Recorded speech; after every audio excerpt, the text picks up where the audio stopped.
Good morning, everybody.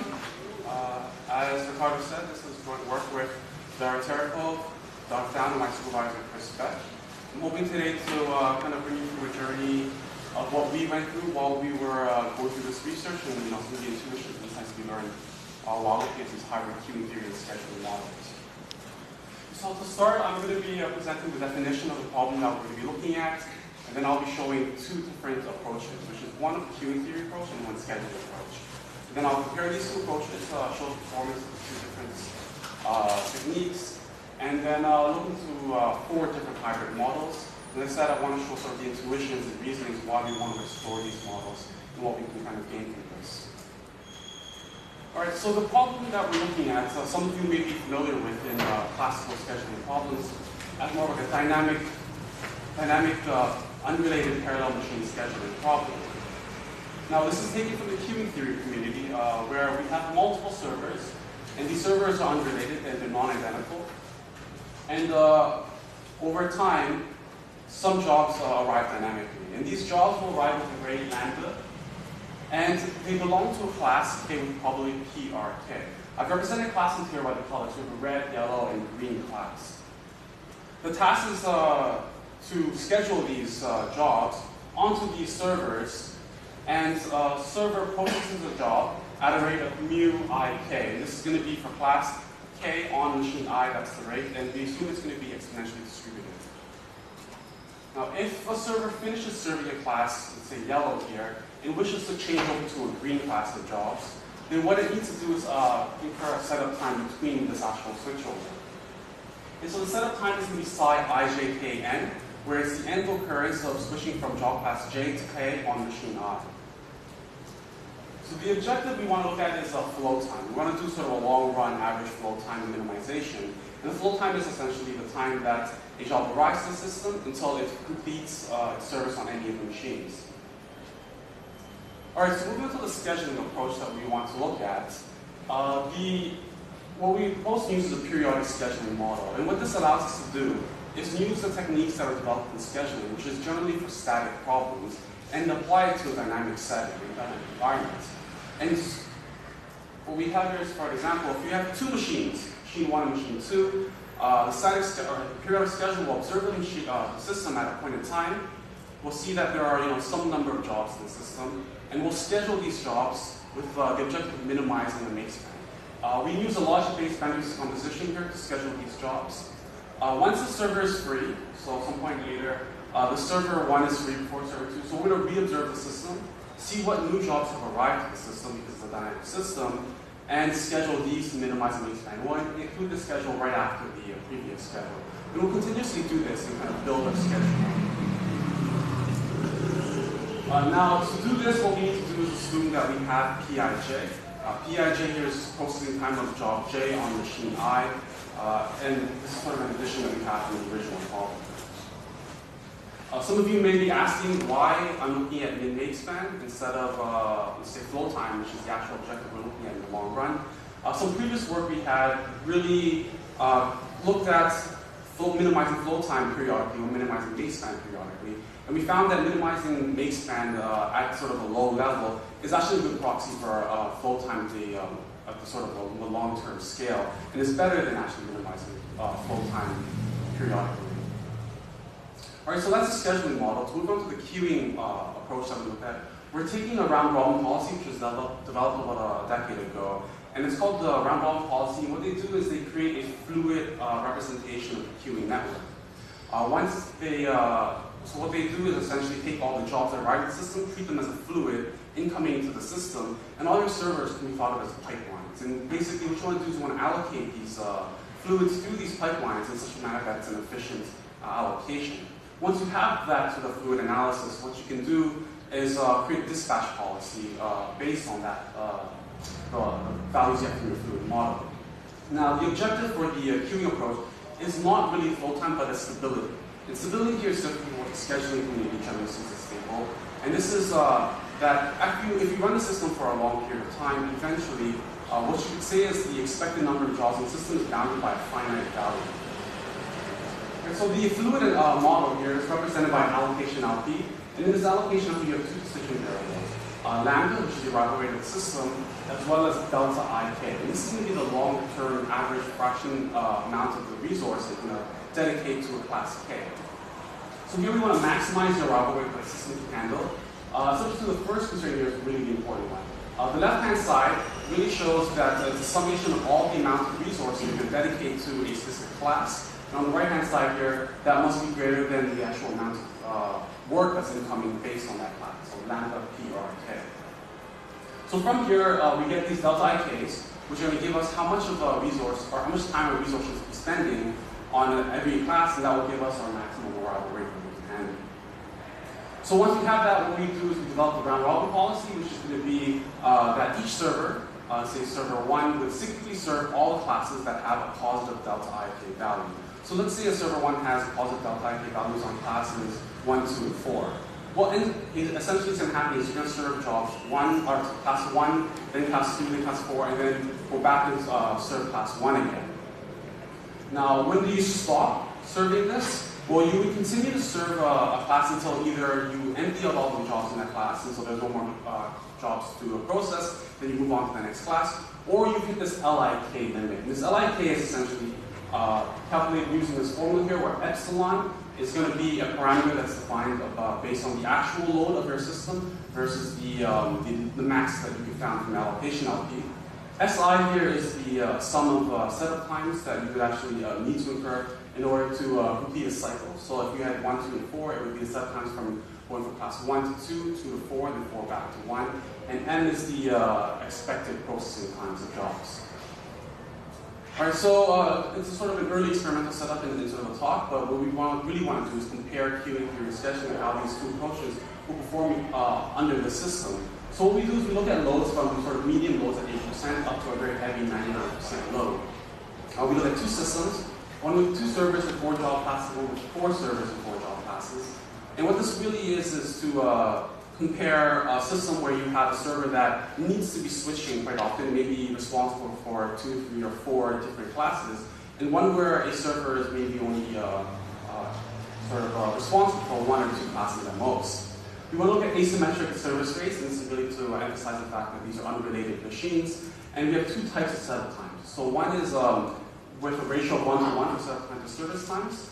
And this basically is allowing us to say that the setup times are not a really big significant factor in this problem, as well as a 10 to 1 ratio, which says that these setup times are quite significant. And we simulate this in C++ using Cplex for our MIT models. As I said before, we use logic-based values decomposition with a traveling salesman problem subroutine. The results we see are kind of shocking. What we notice is that the blue line is our scheduling policy, the main span, and the pink one is round robin. And in every case, the round robin policy, the queuing theory approach, is better than the scheduling approach. And why this is surprising is because the scheduling approach is really making use of more information, but information we expect to be useful when we're looking at these low-level schedules. We know the processing time of jobs. We're able to create schedules based on the actual realizations of a problem rather than an analysis at a higher level, yet we can't perform better. So, I mean, to motivate the hybrid idea of adding these together, what we want to do is look at both queuing theory and scheduling separately. We see that queuing theory is really interested in the dynamics of the system, creating descriptive understanding this dynamic, whereas scheduling is really interested in complex combinatorial decisions. And because of that, the problems are static. As you saw from the periodic scheduler, even then, we're choosing to use a static scheduler at every period. And the short-run scopes rather than long-run scopes of scheduling or queuing. So how does this really affect our system performance and how do we actually model and handle the system? So what we ask is, these two different approaches have very different perspectives and very different abstractions. One, you ignore the combinatorics and really rely on looking at the dynamics of the system. The other one, you ignore the dynamics and really just want to zone in on this combinatorial decisions. So we want to integrate these two fields so that you can use both the dynamics and these combinatorial optimization models. So, to jump right into the hybrid models, the first one we look at is tracking. And we initially designed tracking for the same system but without setup times. We saw that this actually performs really well. What it does is it brings the performance of the scheduling model well below that of the round robin policy, which is the queuing approach. And to get a sort of insight into what's happening here, assume we have some schedule here. If you have a schedule and you want to minimize makespan, you can't really distinguish between moving this purple job up or down to machine 1 and machine 2 or 3. These two schedules are essentially the same for the scheduler. And so what we want to use is these delta IK values, which is from the allocation up here of the queuing model, to really help us distinguish between which schedule is a better schedule. And how we do this is to use a bi-criteria weighted objective, which is minimizing wingspan, as well as minimizing the deviation from these delta IK values, which we say is kappa delta IK. Right? So what this allows us to do is one, to distinguish, but we can also sacrifice some wingspan for maybe better long-term performance. So we ran the simulation again with this, and we see that it improves the schedule by a little bit, but not really by much. Something it's called homologue. And so this is quite surprising because we saw that in the previous sort of experiments we ran with no setup times, this tracking model was doing very well. So we went back and we thought about what's really going on here, what can we do, and we came up with another model which is stricter.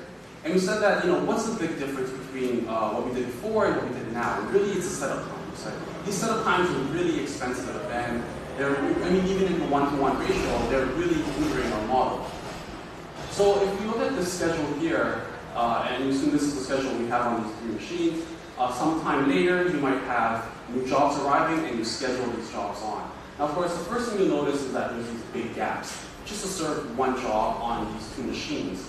So if we can actually say, this is the makespan we get based on that, just move this job up and sort of, you can, move things around a bit, you see that you can get a much better makespan and better performance overall. Of course, this requires some sort of foresight because the original schedule would have increased the makespan a little bit here. So that's sort of a poor schedule based on just the makespan sort of objective. So what we want to do is say, well, if let's say we know that this purple task is efficient on machine 2, because machine 3 needs to really give its processing time and its resources to these yellow tasks, then you're going to not allow it to happen. And what this essentially says is that if the delta values are greater than 0, you allow that assignment, but if it's equal to 0, then you restrict that assignment. You don't allow these inefficient allocations to occur. So we ran the performance simulation, we see out with this red line, we're getting better performance. Right, we've drastically improved the performance from the scheduling model, but we're still not quite as good as the queuing models. So it's taking a lot of work. We're seeing that there's not really that great performance yet. We beat it at one point here, but it's not really anything significant yet. So we went back and we thought about this more. We looked at the schedules and we decided, what can we do to really try to further improve the scheduling model? And that's what we came with reschedule. By looking at the queuing sort of approach, what we noticed is that it's able to react to the system changes much faster. So when the system's dynamic, jobs are incoming to the system, our scheduling model creates a schedule, commits that schedule, and then it creates a schedule much later on. What really is important with the queuing model is that it decides which job to process once it's completed the previous job. So I complete a job, I re-observe the system, and then I choose next which job to schedule. And so because the queuing model does that, it's reacting to the changes in the system constantly. Whereas with us, if you have this schedule here, you observe the system later with these 2 new jobs, you schedule it on later. Now what we want to do is only commit ourselves to one single class of jobs. And what this allows us to do is not to actually commit to any setup times. So before I set up, I want to say, let's observe the system, let's decide, is this setup time really worth it, or should I, reschedule my system? So what I do is I take off, once I have a free sort of task, when I need to set up immediately, so here machine 2 needs to create a setup time, it says, well, should I set up these purple tasks? It looks at the system at this point in time, it says, reschedule everything. Right? And so what this allows us to do is to sort of avoid these setup times and incur a lot of cost based on them. Of course, something else that we add to this is that we look at maximum number of jobs that we will schedule in sequence, and that's the LIK. And recall that this LIK value is taken from the queuing round-robin policy approach. The reason why this LIK is here is because really we don't want to be starving out any classing. If I were to actually keep committing to a single task in this very heavily loaded system, these purple tasks might be continuously pushed out because we're saying, let's avoid setup times because setup time is costly. And so this really just kind of makes sure that you don't do this to every job class, and some job classes will eventually always be scheduled. All right, so with the reschedule, we see even better improvements. So here it's by the teal line. So we see a significant drop again, but still not quite as good as ground volume levels. Some interesting sort of points is that with the restricted comparison, there's a crossover point. So at lower loads, restricted is better, but at higher loads, the rescheduling model is better.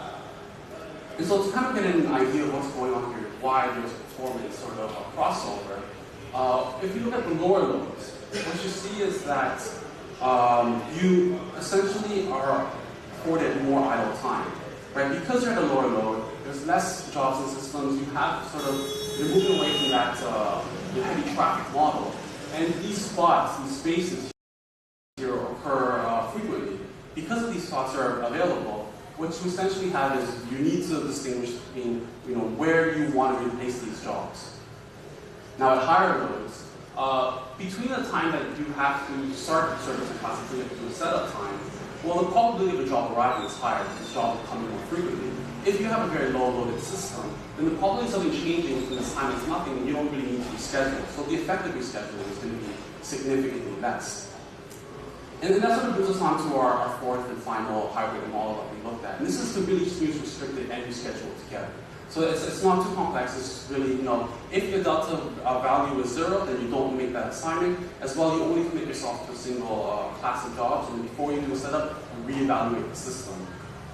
And then, as you can see from the crossover performance, there's sort of a complementary aspect where they're really looking at different things, really improving the schedules at different places. All right, so looking at the experiments here, what we see is that the black line is restricted in the scheduled model. So this is sort of the last hybrid model we looked at. And we're finally able to improve performance over the round robin policy. It's quite a bit of work. We had to go through a couple of steps, and we had to really reevaluate the system and look at what we were doing wrong with the hybrid models before. But this performance really shows that we're able to get much better results by combining the dynamic system as well as using combinatorial optimization. In conclusion, with the experiments, what we really understand is that tracking works really well when you don't have setup times, but it doesn't quite work well when you have setup times. So understanding your system is very important for these hybrid models, and it does take some sort of good insight into the system and what really the queuing model is doing and what we need to really take from the queuing model to improve our scheduling performance. As well, restricted reschedule alone can improve your performance in scheduling. So having even this insight from the dynamics is very useful.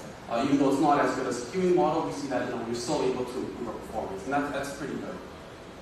But of course, with restricted rescheduling, what we're able to do is improve by significantly. So up to 6% better performance you can see in this point here. So sort of this gap here is 60%. In general, you're getting about 10-15% performance overall. The other case, when you have lower loads. And sort of the high-level conclusion is that you can really combine these two fields of queuing theory and scheduling. They really complement each other, and it's really useful when you're looking at dynamic systems that have these combinatorics to say, well, I should consider the complex combinatorics of problem and do some optimization, but as well, I should understand that there are these dynamics at a high level that I need to consider if I want to have really true good performance. That you can model these systems better using these queuing theory and scheduling approaches, and especially because these systems that we're looking at are very often found in real life when you have dynamics, you have combinatorics, that having this hybrid allows us to take the techniques that are already developed from these two different areas and really make use of them in an intelligent manner. And what we want to do is sort of apply this to other problems and really to see what we can do with this combination, because it's still fairly early work and we haven't had a chance to really explore all possible problems. As you saw from this problem, it takes a lot of work, even setup times compared to no setup times. I told you that tracking does well enough. So really looking at different problems and seeing what aspects of queuing theory can really be used in scheduling is going to be quite useful. So thank you, and hopefully